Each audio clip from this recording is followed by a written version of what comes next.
ओम नमो भगवते वासुदेवाय। स्वागत है आपका आपके अपने चैनल द रिलीजियस लाइफ में। भगवान श्री हरि विष्णु की कृपा और बृहस्पति देव की कृपा हमेशा आप पर और आपके परिवार पर बनी रहे। दोस्तों, आज की वीडियो में आप सुनेंगे बृहस्पतिवार व्रत की कथा और साथ ही साथ मेरे चैनल पर शिव पुराण की कथाएं भी सुनाई जा रही हैं। तो आप चैनल को सब्सक्राइब जरूर कर लीजिए और शिव पुराण की कथाओं का भी आनंद लीजिए। तो चलिए पहले हम बृहस्पतिवार के व्रत की विधि जान लेते हैं कि बृहस्पतिवार का व्रत हमें किस प्रकार करना चाहिए, विधि क्या होती है। तो देखिए, बृहस्पतिवार के व्रत में हमें केले का पूजन करना चाहिए। कथा और पूजन के समय मन, कर्म और वचन से शुद्ध होकर मनोकामना पूर्ति के लिए बृहस्पति देव से प्रार्थना करनी चाहिए कि हे प्रभु, मेरी इच्छाओं को आप अवश्य पूर्ण करें और मन में विश्वास रखते हुए इस व्रत को करना चाहिए। इस व्रत में दिन में एक ही समय भोजन किया जाता है। भोजन में पीले चने की दाल आदि का भोजन करें। नमक इसमें नहीं खाएं। आप नमक का सेवन इसमें नहीं किया जाता। पीले वस्त्र धारण करें। पीले ही फलों का प्रयोग करें। पीले चंदन से पूजन करें। पूजन के बाद प्रेम पूर्वक गुरु महाराज की कथा सुननी चाहिए। इस व्रत को करने से मन की इच्छाएं पूर्ण होती हैं और बृहस्पति भगवान प्रसन्न होते हैं। धन, विद्या, पुत्र तथा मनोवांछित फल की प्राप्ति होती है। परिवार में सुख और शांति रहती है। इसलिए यह व्रत सर्वश्रेष्ठ और अति फलदायक है। चलिए शुरू करते हैं कथा। प्राचीन समय की बात है कि भारत में एक राजा राज्य करता था। वह बड़ा प्रतापी और दानी था। वह नित्य प्रति मंदिर में भगवत दर्शन करने के लिए जाता था। वह ब्राह्मण और गुरु की सेवा किया करता था। उसके द्वार से कोई भी याचक निराश होकर नहीं लौटता था। वह प्रत्येक गुरुवार को व्रत रखता एवं पूजन करता था। हर दिन गरीबों की सहायता करता था, परंतु यह सब बातें उसकी रानी को अच्छी नहीं लगती थी।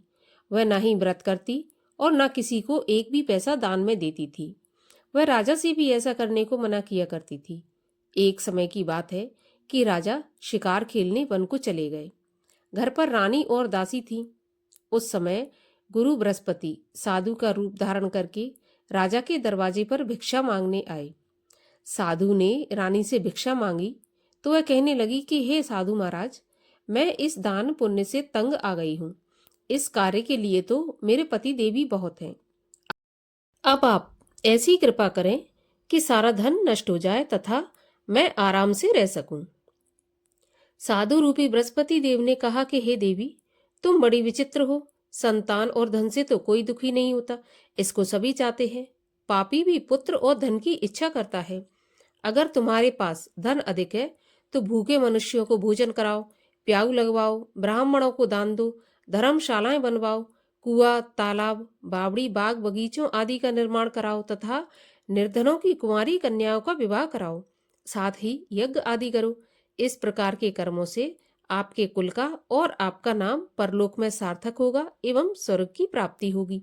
परंतु रानी साधु की इन बातों से खुश नहीं हुई। उसने कहा, हे साधु महाराज, मुझे ऐसे धन की आवश्यकता नहीं जिसको मैं अन्य लोगों को दान दूं तथा जिसको रखने और संभालने में ही मेरा सारा समय नष्ट हो जाए। साधु ने कहा, हे देवी, यदि तुम्हारी ऐसी इच्छा है तो जैसा मैं तुम्हें बताता हूं तुम वैसा ही करना। बृहस्पतिवार के दिन घर को गोबर से लीपना, अपने केशों को पीली मिट्टी से धोना, केशों को धोते समय स्नान करना, राजा से कहना वह हजामत करवाए, भोजन में मांस मदिरा खाना, कपड़ा धोबी के यहाँ धुलने डालना। इस प्रकार 7 बृहस्पतिवार करने से तुम्हारा सारा धन नष्ट हो जाएगा। यह कहकर साधु महाराज रूपी बृहस्पति देव अंतर ध्यान हो गए। रानी ने साधु के कहने के अनुसार 7 बृहस्पतिवार वैसा ही करने का विचार किया। साधु के बताए अनुसार करते हुए केवल 3 बृहस्पतिवार ही बीते थे कि उसकी समस्त धन संपत्ति नष्ट हो गई। भोजन के लिए भी दोनों समय परिवार तरसने लगा तथा सांसारिक भोगों से दुखी रहने लगा। तब वह राजा रानी से कहने लगा कि हे रानी, तुम यहाँ पर रहो, मैं दूसरे देश को जाता हूँ, क्योंकि यहाँ पर मुझे सभी मनुष्य जानते हैं, इसलिए मैं यहाँ कोई कार्य भी नहीं कर सकता। देश चोरी परदेश भीख बराबर है। ऐसा कहकर राजा परदेश चला गया। वहां जंगल से लकड़ी काट कर लाता और शहर में बेचता। इस तरह जीवन व्यतीत करने लगा। इधर राजा के बिना रानी और दासियां दुखी रहने लगी। किसी दिन भोजन मिलता और किसी दिन जल पीकर ही रह जाती। एक समय रानी और दासियों को 7 दिन बिना भोजन के व्यतीत हो गए। तो रानी ने अपनी दासी से कहा कि हे दासी, देख, यहाँ पास ही के नगर में मेरी बहन रहती है। वह बड़ी धनवान है। तू उसके पास जा और वहां से 5 शेर बेझर मांग कर ले आ, जिससे कुछ समय के लिए गुजर हो जाएगी। दासी रानी की बहन के पास गई। रानी की बहन उस समय पूजा कर रही थी। बृहस्पतिवार का दिन था। दासी ने रानी की बहन से कहा कि हे रानी, मुझे आपकी बहन ने भेजा है, मुझे 5 शेर बेजर दे दो। दासी ने यह बात अनेक बार कही, परंतु रानी की बहन ने कोई उत्तर नहीं दिया, क्योंकि वह उस समय बृहस्पतिवार की कथा सुन रही थी। जब दासी को रानी की बहन से कोई उत्तर नहीं मिला तो वह बहुत दुखी हुई और उसे क्रोध भी आया। वह लौटकर रानी से बोली कि हे रानी, आपकी बहन बहुत ही धनी स्त्री है। वह छोटे लोगों से तो बात भी नहीं करती। मैंने उससे कहा तो उसने कोई उत्तर नहीं दिया। मैं वापस चली आई। रानी बोली, हे दासी, इसमें उसका कोई दोष नहीं है। जब बुरे दिन आते हैं तब कोई सहारा नहीं देता। अच्छे बुरे का पता तो विपत्ति में ही लगता है। जो ईश्वर की इच्छा होगी वही होगा। यह सब हमारे भाग्य का दोष है। उधर रानी की बहन ने सोचा कि मेरी बहन की दासी आई थी, परंतु मैं उससे नहीं बोली, इससे वह बहुत दुखी हुई होगी। कथा सुन और विष्णु भगवान का पूजन समाप्त कर वह अपनी बहन के घर आई और कहने लगी कि हे बहन, मैं बृहस्पतिवार का व्रत कर रही थी। तुम्हारी जब दासी गई, परंतु जब तक कथा होती है तब तक ना उठते हैं और ना बोलते हैं, इसलिए मैं उससे नहीं बोली। कहो दासी, क्यों गई थी? रानी बोली, बहन, हमारे घर अनाज नहीं था। वैसे तुमसे कोई बात छिपी नहीं है, इस कारण मैंने दासी को तुम्हारे पास 5 शेर बेजल लेने के लिए भेजा था। रानी की बहन बोली, बहन देखो, बृहस्पति भगवान सबकी मनोकामना पूरी करते हैं। देखो, शायद तुम्हारे घर में अनाज रखा हो। यह सुनकर दासी घर के अंदर गई तो वहां उसे एक घड़ा बेजर का भरा मिल गया। उसे बड़ी हैरानी हुई, क्योंकि उसने एक एक बर्तन देख लिया था। उसने बाहर आकर रानी को बताया। दासी अपनी रानी से कहने लगी कि हे रानी, देखो, वैसे जब हमको अन्न नहीं मिलता तो हम रोज ही व्रत करते हैं। अगर इनसे व्रत की विधि और कथा पूछ ली जाए तो उसे हम भी किया करेंगे। दासी के कहने पर रानी ने अपनी बहन से बृहस्पतिवार व्रत के बारे में पूछा। उसकी बहन ने बताया, बृहस्पतिवार के व्रत में चने की दाल और मुनक्का से विष्णु भगवान का केले की जड़ में पूजन करें तथा दीपक जलाएं, पीला भोजन करें, कथा सुने। इस प्रकार करने से गुरु भगवान प्रसन्न होते हैं, अन्न पुत्र धन देते हैं, मनोकामना पूरी करते हैं। व्रत और पूजन की विधि बताकर रानी की बहन अपने घर लौट गई। रानी और दासी दोनों ने निश्चय किया कि बृहस्पति भगवान का पूजन जरूर करेंगे। 7 रोज बाद जब बृहस्पतिवार आया तो उन्होंने व्रत रखा। गुड़साल में जाकर चना और गुड़ बीन लाई तथा उसकी दाल से केले की जड़ तथा विष्णु भगवान का पूजन किया। अब पीला भोजन कहाँ से आए? दोनों बड़ी दुखी हुई, परंतु उन्होंने व्रत किया था, इस कारण बृहस्पति भगवान प्रसन्न थे। एक साधारण व्यक्ति के रूप में वे 2 थालों में सुंदर पीला भोजन लेकर आए और दासी को देकर बोले कि हे दासी, यह भोजन तुम्हारे और रानी के लिए है, तुम दोनों करना। दासी भोजन पाकर बड़ी प्रसन्न हुई और रानी से बोली, रानी जी, भोजन कर लो। रानी को भोजन आने के बारे में कुछ पता नहीं था, इसलिए वह दासी से बोली, जा तू ही भोजन कर, क्योंकि तू हमारी व्यर्थ में हंसी उड़ाती है। दासी बोली, एक व्यक्ति भोजन दे गया है। रानी कहने लगी, वह भोजन तेरे लिए ही दे गया है, तू ही भोजन कर। दासी ने कहा, वह व्यक्ति हम दोनों के लिए 2 थालों में भोजन दे के गया है, इसलिए मैं और आप दोनों ही साथ साथ भोजन करेंगी। दोनों ने गुरु भगवान को नमस्कार करके भोजन प्रारंभ किया। उसके बाद से वे प्रत्येक गुरुवार को व्रत रखने लगी। भगवान का व्रत और पूजन करने लगी। बृहस्पति भगवान की कृपा से उनके पास धन हो गया, परंतु रानी फिर पहले की तरह से आलस करने लगी। तब दासी बोली कि देखो रानी, तुम पहले भी इस प्रकार आलस करती थी, तुम्हें धन के रखने में कष्ट होता था, इस कारण सभी धन नष्ट हो गया। अब गुरु भगवान की कृपा से धन मिला है तो फिर तुम्हें आलस होता है। बड़ी मुसीबतों के बाद हमने यह धन पाया है, इसलिए हमें दान पुण्य करना चाहिए तथा भूखे मनुष्यों को भोजन कराओ, प्याग लगवाओ, ब्राह्मणों को दान दो, कुआं, तालाब, बावड़ी आदि का निर्माण कराओ, मंदिर, पाठशाला बनवाकर दान दो, कुंवारी कन्याओं का विवाह करवाओ, धन को शुभ कार्यों में खर्च करो, जिससे तुम्हारे कुल का यश बढ़े तथा स्वर्ग प्राप्त हो और पितृ भी प्रसन्न हो। दासी की बात मानकर रानी ने इसी प्रकार के कर्म करने प्रारंभ किए। उसका काफी यश फैलने लगा। एक दिन रानी और दासी आपस में विचार करने लगी कि ना जाने राजा किस दशा में होंगे, उनकी कोई खोज खबर नहीं है। गुरु भगवान से उन्होंने प्रार्थना की और भगवान ने रात्रि में राजा को स्वप्न में कहा कि हे राजा, उठ, तेरी रानी तुझको याद करती है, अब अपने देश को लौट जा। राजा सुबह उठा, वह विचार करने लगा कि स्त्री जाति खाने और पहनने की ही साथी होती है, पर भगवान की आज्ञा मानकर वह अपने नगर को चलने के लिए तैयार हुआ। जब राजा परदेश गया तो परदेश में बहुत दुखी रहने लगा। प्रतिदिन जंगल से लकड़ी बीन कर लाता, उसे शहर में बेचकर अपने दुखी जीवन को बड़ी कठिनता से व्यतीत करता था। एक दिन राजा दुखी हो अपनी पुरानी बातों को याद करके रोने लगा। उस जंगल में बृहस्पति देव एक साधु का रूप धारण करके आए और राजा के पास आकर बोले, हे लकड़हारे, तुम इस सुनसान जंगल में किस चिंता में बैठे हो, मुझे बताओ। यह सुन राजा के नेत्रों में जल भर आया और साधु की वंदना कर बोला कि हे प्रभु, आप सब कुछ जानने वाले हैं। इतना कहकर राजा ने साधु को अपनी संपूर्ण कहानी सुना दी। महात्मा दयालु होते हैं।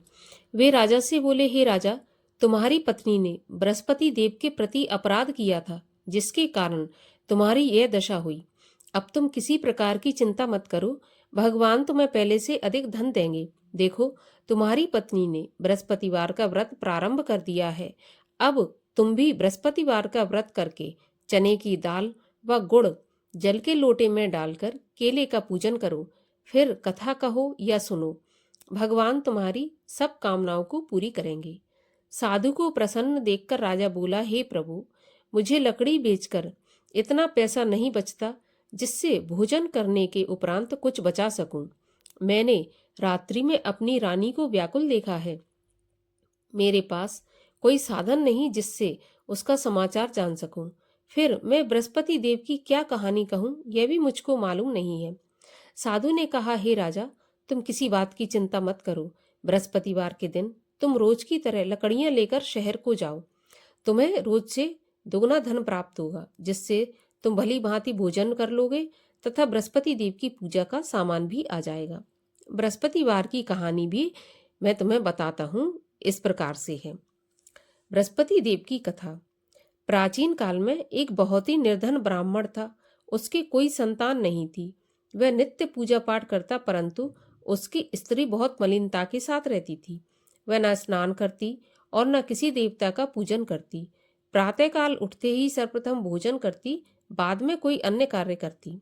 ब्राह्मण देवता बहुत दुखी रहते थे। पत्नी को बहुत समझाते, किंतु उसका कोई परिणाम नहीं निकलता। भगवान की कृपा से ब्राह्मण की स्त्री की कन्या उत्पन्न हुई। वह कन्या अपने पिता के घर में बड़ी होने लगी। वह बालिका प्रातः स्नान करके भगवान विष्णु का जप करती, बृहस्पतिवार का व्रत भी करने लगी। पूजा पाठ समाप्त करके स्कूल जाती तो अपनी मुट्ठी में जौ भर के ले जाती और पाठशाला के मार्ग में डालती जाती। वही जौ सोने के हो जाते तो लौटते समय उनको बीन कर घर ले आती। एक दिन वह बालिका सूप में उन जौ को फटक कर साफ कर रही थी कि तभी उसकी माँ ने देख लिया और कहा, हे बेटी, सोने के जौ को फटकने के लिए सोने का सूप होना चाहिए। दूसरे दिन बृहस्पतिवार था। इस कन्या ने व्रत रखा और बृहस्पति देव से प्रार्थना करके कहा कि हे प्रभु, यदि मैंने सच्चे मन से आपकी पूजा की हो तो मुझे सोने का सूप दे दो। बृहस्पति देव ने उसकी प्रार्थना स्वीकार कर ली। रोज की तरह वह कन्या जौ फैलाती हुई स्कूल चली गई। स्कूल से लौटकर जब वह जौ बीन रही थी तो बृहस्पति देव की कृपा से उसे सोने का सूप मिला। उसे वह घर ले आई और उसमें जौ साफ करने लगी, परंतु उसकी माँ का वही ढंग रहा। एक दिन की बात है कि वह कन्या सोने के सूप में जौ साफ कर रही थी। उस समय उस नगर का राजकुमार वहां से होकर निकला। इस कन्या के रूप और कार्य को देखकर उस कन्या पर मोहित हो गया। राजमहल आकर भोजन तथा जल त्याग कर उदास होकर लेट गया। राजा को जब राजकुमार के द्वारा अन्न जल त्यागने का समाचार ज्ञात हुआ तो अपने मंत्रियों के साथ वह अपने पुत्र के पास गए और बोले, हे बेटा, तुम्हें किस बात का कष्ट है? किसी ने अपमान किया है अथवा कोई और कारण है? मुझे बताओ, मैं वही करूंगा जिससे तुम्हें प्रसन्नता हो। राजकुमार ने अपने पिता की बातें सुनी तो वह बोला, मुझे आपकी कृपा से किसी बात का दुख नहीं है। किसी ने मेरा अपमान नहीं किया, परंतु मैं उस लड़की के साथ विवाह करना चाहता हूँ जो सोने के सूप में जौ साफ कर रही थी। यह सुनकर राजा आश्चर्य में पड़ गया और बोला, हे बेटा, इस तरह की कन्या का पता तुम ही लगाओ, मैं उसके साथ तुम्हारा विवाह अवश्य ही करवा दूंगा। राजकुमार ने राजा को उस लड़की के घर का पता बतलाया। मंत्री उस लड़की के घर गया और राजा का आदेश ब्राह्मण को सुनाया। कुछ ही दिन बाद ब्राह्मण की कन्या का विवाह राजकुमार के साथ संपन्न हो गया। अब कन्या के घर से जाते ही उस ब्राह्मण देवता के घर में पहले की भांति गरीबी का निवास हो गया। अब भोजन के लिए भी अन्न बड़ी मुश्किल से मिलता था। एक दिन दुखी होकर ब्राह्मण देवता अपनी पुत्री से मिलने गए। बेटी ने पिता की दुखी अवस्था को देखा और अपनी माँ का समाचार पूछा। ब्राह्मण ने सभी हाल कहा। कन्या ने बहुत सा धन देकर अपने पिता को विदा कर दिया। इस तरह ब्राह्मण का कुछ समय सुखपूर्वक व्यतीत हो गया। लेकिन कुछ दिन बाद फिर वही हाल हो गया। ब्राह्मण फिर अपनी कन्या के यहाँ गया और सभी हाल कहा तो पुत्री बोली, हे पिताजी, आप माताजी को यहाँ लिवा लाओ, मैं उन्हें विधि बता दूंगी जिससे गरीबी दूर हो जाए। ब्राह्मण देवता अपनी स्त्री को साथ लेकर राजमहल अपनी पुत्री के पास पहुंचे तो पुत्री अपनी माँ को समझाने लगी कि हे माँ, तुम प्रातःकाल उठकर प्रथम स्नान आदि करके विष्णु भगवान का पूजन करो तो सब दरिद्रता दूर हो जाएगी। परंतु उसकी माँ ने उसकी एक भी बात नहीं मानी। वह प्रातःकाल उठकर अपनी पुत्री का बचा जूठन खा लेती थी। एक दिन उसकी पुत्री को बहुत गुस्सा आया। उसने एक रात को कोठरी से सारा सामान निकाल दिया और अपनी माँ को उसमें बंद कर दिया। प्रातः उसमें से उसे निकाला तथा स्नान आदि करा के पूजा पाठ करवाया तो उसकी माँ की बुद्धि ठीक हो गई। इसके बाद वह नियम से पूजा पाठ करती और प्रत्येक बृहस्पतिवार को व्रत रखने लगी। इस व्रत के प्रभाव से उसकी माँ भी बहुत धनवान तथा पुत्रवती हो गई और बृहस्पति देवता के प्रभाव से स्वर्ग को गई। वह ब्राह्मण भी सुखपूर्वक इस लोक का सुख भोग कर स्वर्ग को प्राप्त हुआ। इस तरह कहानी कहकर साधु महाराज वहां से अंतर्ध्यान हो गए। धीरे धीरे समय व्यतीत होने पर फिर बृहस्पतिवार का दिन आया। राजा जंगल से लकड़ी काटकर किसी शहर में बेचने गया। उसे उस दिन और दिनों से अधिक धन मिला। राजा ने चना गुड़ आदि लाकर बृहस्पतिवार का व्रत किया। उस दिन से उसके सभी कलेश दूर हो गए। परंतु जब वो अगला गुरुवार आया तो व्रत करना भूल गया। इस पर बृहस्पति भगवान नाराज हो गए। उस दिन उस नगर के राजा ने विशाल यज्ञ का आयोजन किया तथा अपने समस्त राज्य में घोषणा करवा दी कि कोई भी मनुष्य अपने घर भोजन नहीं बनाए, आग भी न जलाए। समस्त जनता मेरे यहाँ भोजन करने आवे और इस आज्ञा को जो नहीं मानेगा उसको फांसी की सजा दी जाएगी। राजा की आज्ञा अनुसार राज्य के सभी वासी राजा के भोज में शामिल हुए, लेकिन लकड़हारा कुछ देर से पहुंचा, इसलिए राजा उसको अपने साथ महल में ले गए। जब राजा लकड़हारे को भोजन करा रहे थे तो रानी की दृष्टि उस खूंटी पर पड़ी जिस पर उसका हार लटका हुआ था। उसे हार खूंटी पर लटका दिखाई नहीं दिया तो रानी ने सोचा कि मेरा हार इस लकड़हारे ने चुरा लिया है। उसी समय सैनिक बुलवाकर उसको जेल खाने में डलवा दिया। जब लकड़हारा जेल खाने में गया तो बहुत दुखी होकर विचार करने लगा कि न जाने कौन सी पूर्व जन्म के कर्म से मुझे यह दुख प्राप्त हुआ है, और उसी साधु को याद करने लगा जो कि जंगल में मिला था। तत्काल बृहस्पति देव साधु के रूप में प्रकट हो गए और उसकी दशा को देखकर कहने लगे कि अरे मूर्ख, तूने बृहस्पति देवता की कथा नहीं की, इसी कारण तुझे दुख प्राप्त हुआ है। अब चिंता मत कर, बृहस्पतिवार के दिन जेल के दरवाजे पर 4 पैसे पड़े मिलेंगे, उनसे तू बृहस्पति देव की पूजा करना तो तेरे सभी कष्ट दूर हो जाएंगे। अगले बृहस्पतिवार उसे जेल के द्वार पर 4 पैसे मिले। राजा ने पूजा का सामान मंगवाकर कथा कही और प्रसाद बांटा। उसी रात्रि को बृहस्पति देव ने उस नगर के राजा को सपने में कहा कि हे राजा, तूने जिस आदमी को जेल खाने में बंद कर दिया है वह निर्दोष है, वह राजा है, उसे छोड़ देना। रानी का हार उसी खूंटी पर लटका है और अगर तू ऐसा नहीं करेगा तो मैं तेरे राज्य को नष्ट कर दूंगा। राजा प्रातःकाल उठा और खूंटी पर हार देखकर लकड़हारे को बुलाकर क्षमा मांगी तथा राजा के योग्य सुंदर वस्त्र आभूषण भेंट कर उसे विदा किया। गुरुदेव की आज्ञानुसार राजा अपने नगर को चल दिया। राजा जब नगर के निकट पहुंचा तो उसे बड़ा ही आश्चर्य हुआ। नगर में पहले से अधिक बाग, तालाब, कुएं तथा बहुत सी धर्मशालाएं, मंदिर आदि बने हुए थे। राजा ने पूछा, यह किसका बाग और धर्मशाला है? तब नगर के सब लोग कहने लगे कि यह सब रानी और दासी के द्वारा बनवाए गए हैं।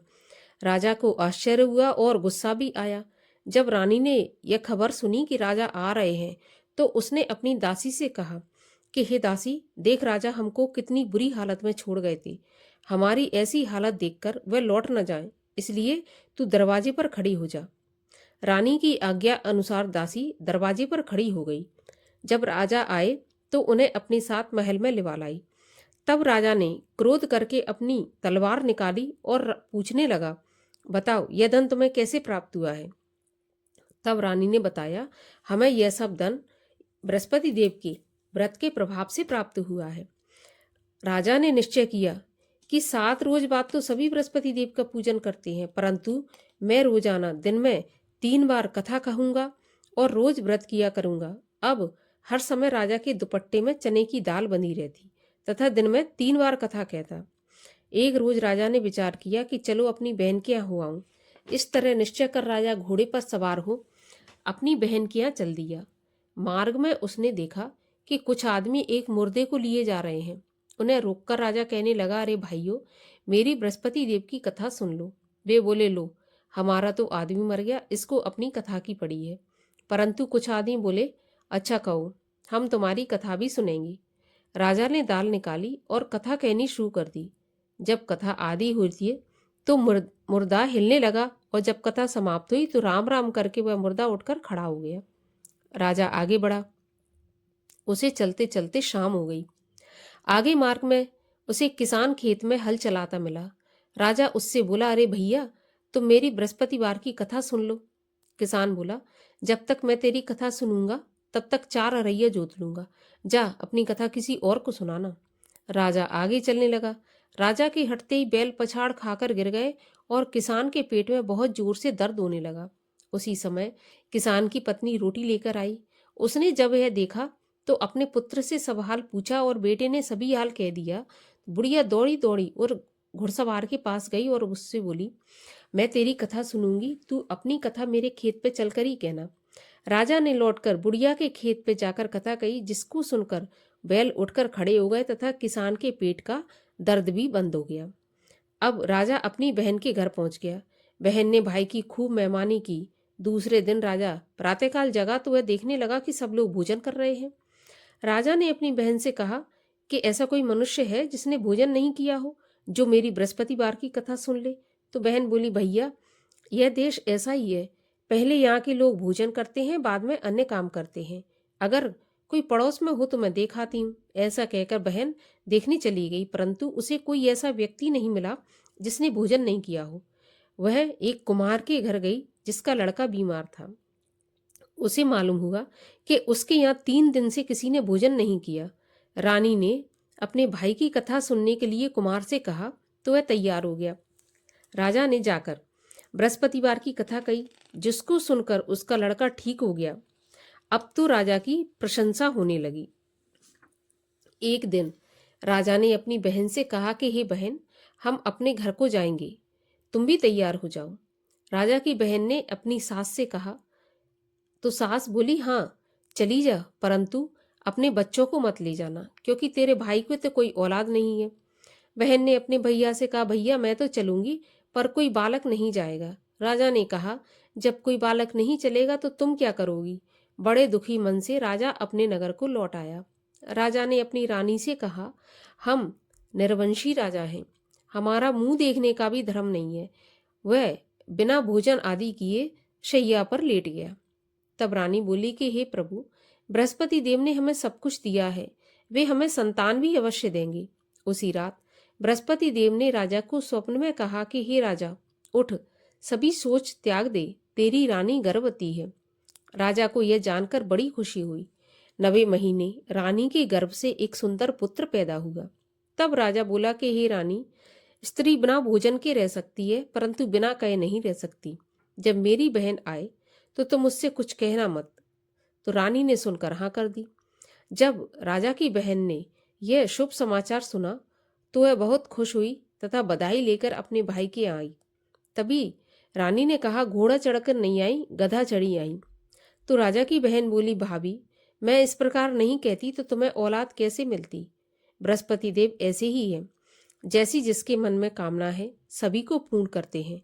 जो सद्भावना पूर्वक बृहस्पतिवार का व्रत करता है एवं कथा पढ़ता है अथवा सुनता है और दूसरों को सुनाता है, बृहस्पति देव उसकी सभी मनोकामना पूरी करते हैं। बृहस्पति देव उनकी सदैव रक्षा करते हैं जो संसार में सद्भावना से गुरुदेव का पूजन एवं व्रत सच्चे हृदय से करते हैं। उनकी सभी मनोकामनाएं पूर्ण होती हैं। जैसी सच्ची भावना से रानी और राजा ने बृहस्पति देव की कथा का गुणगान किया तो उनकी सभी इच्छाएं बृहस्पति देव ने पूर्ण की। इसलिए कथा सुनने के बाद प्रसाद लेकर जाना चाहिए और हृदय से उनका मनन करते हुए जयकारा बोलना चाहिए। बोलो बृहस्पति देव की जय। बोलो विष्णु भगवान की जय। ओम जय बृहस्पति देवा, स्वामी जय बृहस्पति देवा। छिन छिन भोग लगाऊं, कदली फल मेवा। ओम जय बृहस्पति देवा। तुम पूरन परमात्मा, तुम अंतर्यामी, स्वामी तुम अंतर्यामी। जगत पिता जगदीश्वर, तुम सबके स्वामी। ओम जय बृहस्पति देवा। चरणामृत निज निर्मल, सब पातक हरता। सकल मनोरथ दायक, कृपा करो भरता। ओम जय बृहस्पति देवा। तन मन धन अर्पण कर, जो जन शरण पड़े। प्रभु प्रकट तब होकर, आकर द्वार खड़े। ओम जय बृहस्पति देवा। दीन दयाल दयानिधि, भक्तन हितकारी। पाप दोष सब हरता, भव बंधन हारी। ओम जय बृहस्पति देवा।